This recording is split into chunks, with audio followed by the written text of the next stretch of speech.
রাধে জয় গোপাল। আমি স্বপ্না, আর আমি আজকে শ্রীমদ্ ভগবদ্গীতার সপ্তম অধ্যায়ের বিজ্ঞান যোগের শ্লোক 4 পাঠ করতে চলেছি। তোমরা সকলে অবশ্যই সবাই চেষ্টা করবে শ্রীমদ্ ভগবদ্গীতার এত সুন্দর মধুর বাণী শ্রবণ করার। তো আজকের শ্লোকটি হলো, ভূমিরাপহন্নল বায়ুখম মন বুদ্ধিরেব চ অহংকার ইতয়ম মে ভিন্না প্রকৃতির অষ্টাধা। শ্লোকটির অনুবাদ হলো, ভূমি, জল, অগ্নি, বায়ু, আকাশ, মন, বুদ্ধি ও অহংকার এই অষ্টবিধ উপাদানের দ্বারা আমার ভিন্ন প্রকৃতি তথা জড় প্রকৃতি গঠিত হয়েছে। অনুবাদটির তাৎপর্য হলো, ভগবত বিজ্ঞান ভগবানের স্বরূপ এবং তার বিভিন্ন শক্তির তত্ত্ব বিশ্লেষণ করে। ভৌতিক শক্তিকে প্রকৃতি বা ভগবানের বিভিন্ন পুরুষা অবতারের শক্তি বলা হয়। সেই সম্বন্ধে শাতত্ব তন্ত্রে বলা হয়েছে, বিষ্ণুস্ত ত্রিণী রূপাণী পুরুষাখ্যানার্থ বিদু একন্ত মহৎ ষষ্ঠী দ্বিতীয়ম তনু সংস্থিতম তৃতীয়ম সর্বভূতস্থম তানি গাতা বিমুচ্যতে। শ্লোকটির মানে, জড় সৃষ্টির নিমিত্ত ভগবান শ্রীকৃষ্ণের সাংস প্রকাশরূপে তিনজন বিষ্ণু প্রকট হন। প্রথমজন মহাবিষ্ণু মহত্ব নামে সমগ্র ভৌতিক শক্তির সৃজন করেন।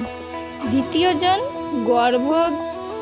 গর্ভদক্ষায়ী বিষ্ণু সমস্ত ব্রহ্মাণ্ডের মধ্যে নানাবিধ সৃষ্টি করবার জন্য প্রবেশ করেন। তৃতীয়জন ক্ষীরোদক্ষায়ী বিষ্ণু পরমাত্মা রূপে সমস্ত বিশ্ব ব্রহ্মাণ্ডে পরিব্যাপ্ত হন, এমনকি তিনি পরমাণুর মধ্যেও বিরাজ করেন। এই তিন বিষ্ণু তত্ত্ব সম্বন্ধে যিনি অবগত, তিনি জড়বন্ধন থেকে মুক্তি লাভের যোগ্য। এই জড়জগৎ ভগবানের অনন্ত শক্তির মধ্যে একটির সাময়িক প্রকাশ।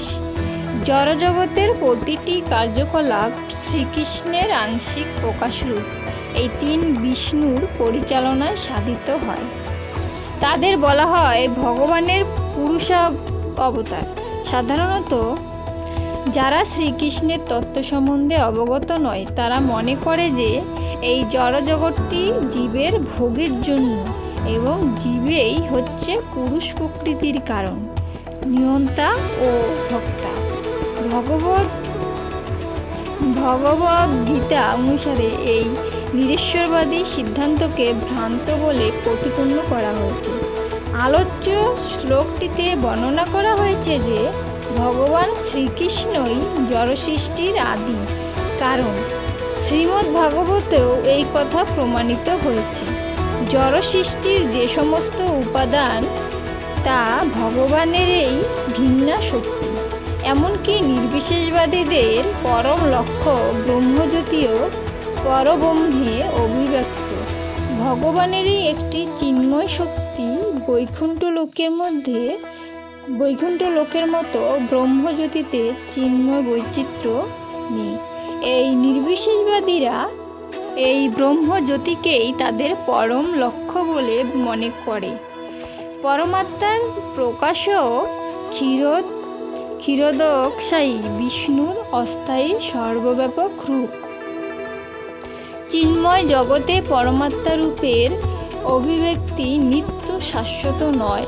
সুতরাং যথার্থ পরম তত্ত্ব হচ্ছেন পরমেশ্বর ভগবান শ্রীকৃষ্ণ। তিনি পূর্ণ শক্তিমান পুরুষ এবং তিনি বিভিন্ন অন্তরঙ্গা ও বহিরঙ্গা শক্তি সমন্বিত।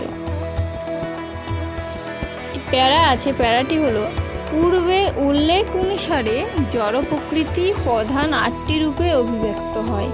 সেগুলোর মধ্যে প্রথম 5টি মাটি, জল, অগ্নি, বায়ু ও আকাশকে বলা হয় পঞ্চমহাভূত বা স্থূল সৃষ্টি। তাদের মধ্যে 5টি ইন্দ্রিয়ের বিষয়ও নিহিত আছে। ভৌত জগতের শব্দ, স্পর্শ, রূপ, রস ও গন্ধ। জড়বিজ্ঞানে এই 10টি তত্ত্ব ছাড়া আর কিছুই নেই। কিন্তু অন্য 3টি তত্ত্ব মন, বুদ্ধি ও অহংকারকে জড়বাদীরা উপেক্ষা করে। সব কিছুর পরম উৎস শ্রীকৃষ্ণকে না জানার ফলে মনোধর্মের বিষয়ে চর্চারত দার্শনিকদের জ্ঞানও সম্পূর্ণ নয়। আমি ও আমার এই মিথ্যা অহংকারেই জড় অস্তিত্বের মূল কারণ।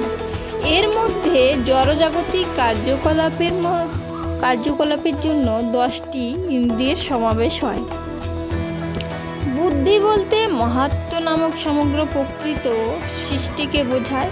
এভাবে ভগবানের ভিন্না 8টি শক্তি থেকে জড়জগতের 24টি তত্ত্বের প্রকাশ হয়, যা নিরীশ্ব সাংখ্য দর্শনের বিষয়বস্তু। এই ভিন্ন তত্ত্ব প্রকৃতপক্ষে শ্রীকৃষ্ণের এই শক্তি থেকে উৎপন্ন হয়, কিন্তু অল্পজ্ঞ নিরীশ্বরবাদী সাংখ্য দার্শনিকেরা শ্রীকৃষ্ণকে সর্বকারণের পরম কারণ বলে জানতে পারে না। শ্রীকৃষ্ণের বহিরঙ্গা শক্তি সংখ্যা দর্শনের বিষয়বস্তু, যা ভগবদ্গীতাতেই বর্ণনা করা হয়েছে। আজকে শ্রীমদ্ ভগবদ্গীতার 7ম অধ্যায়ের শ্লোক 4 এখানেই সমাপ্ত হল। তো সকলে অবশ্যই চেষ্টা করবে এত সুন্দর মধুর বাণী শ্রবণ না করলে কি জানতে পারবে ভগবান সম্পর্কে। তো সকলে অবশ্যই চেষ্টা করবে শ্রবণ করার। তো আজকে আমি এখানেই সমাপ্ত করছি। সকলে ভালো থাকবেন।